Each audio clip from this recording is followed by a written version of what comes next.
TDP పార్టీలో చేరారట రమ్యకృష్ణ. రమ్యకృష్ణ తెలుగుదేశం పార్టీలోకి చేరినట్టుగా తెలుస్తోంది.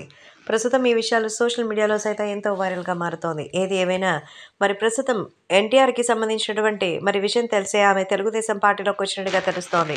రమ్యకృష్ణకి ఆమంటే ఎంతో అభిమానించేటువంటి నటుడంటే అది జూనియర్ ఎన్టీఆరే. కాబట్టి తాజాగా ఈ విషయం తెలుసుకుని అందరూ ఎంతగానో సంతోషిస్తున్నారు. ప్రస్తుతం తెలుగుదేశం పార్టీకి సంబంధించిన ఈ విషయాలు కూడా రాష్ట్ర వ్యాప్తంగా ఎంతో వైరల్ అవుతోంది. ముఖ్యంగా తెలుగుదేశం పార్టీలోకి చాలామంది వస్తున్నారు, వెళ్తున్నారు. అంతేకాకుండా తెలుగుదేశం పార్టీకి సంబంధించిన ఏ విషయంలో అయినా అందరూ ఎంతో ఆనందంగా అయితే వెల్కమ్ చెప్తున్నట్టుగా తెలుస్తోంది. కాబట్టే ఇప్పుడు సోషల్ మీడియాలో సైతం ఈ విషయం సెన్సేషన్‌గా మారుతోంది. అలాగే అభిమానులు కూడా ఈ విషయం తెలుసుకొని ఎంతగానో ఆనందంగా వ్యక్తం చేస్తున్నారు. ప్రస్తుతం ఎక్కడ చూసినా తెలుగుదేశం పార్టీ రివ్యూస్ ప్రకారం తెలుగుదేశం జనసేన కమిటీ ఇప్పుడు అద్భుతమైనటువంటి అడుగులు వేస్తోందని అయితే తెలుస్తోంది.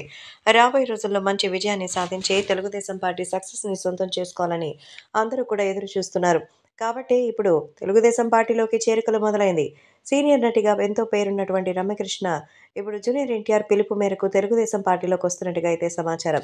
సో, తెలుగుదేశం పార్టీలోకి రావడమే కాదు ఎంతో సందడి చేయబోతున్నట్టుగా తెలుస్తోంది. త్వరలో ప్రచారంలో కూడా పాల్గొనబోతుందని సమాచారం. తెలుగుదేశం జనసేన కూటమికి మంచి అవకాశాలున్నాయని ఖచ్చితంగా ఏపీలో గవర్నమెంట్ ఫార్మ్ చేస్తుందని, అలాంటి ఒక ప్రభుత్వానికి అవకాశం ఇస్తే ఏపీ ప్రజలు పడుతున్న బాధలు తొలగిపోతాయని రమ్యకృష్ణ కూడా చెప్తున్నారు.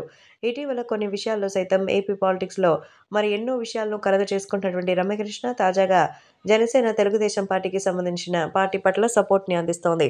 కాబట్టి ఈ విషయాలు కూడా ఇప్పుడు సోషల్ మీడియాలో సైతం ఎంతగానో వైరల్ అవుతోంది.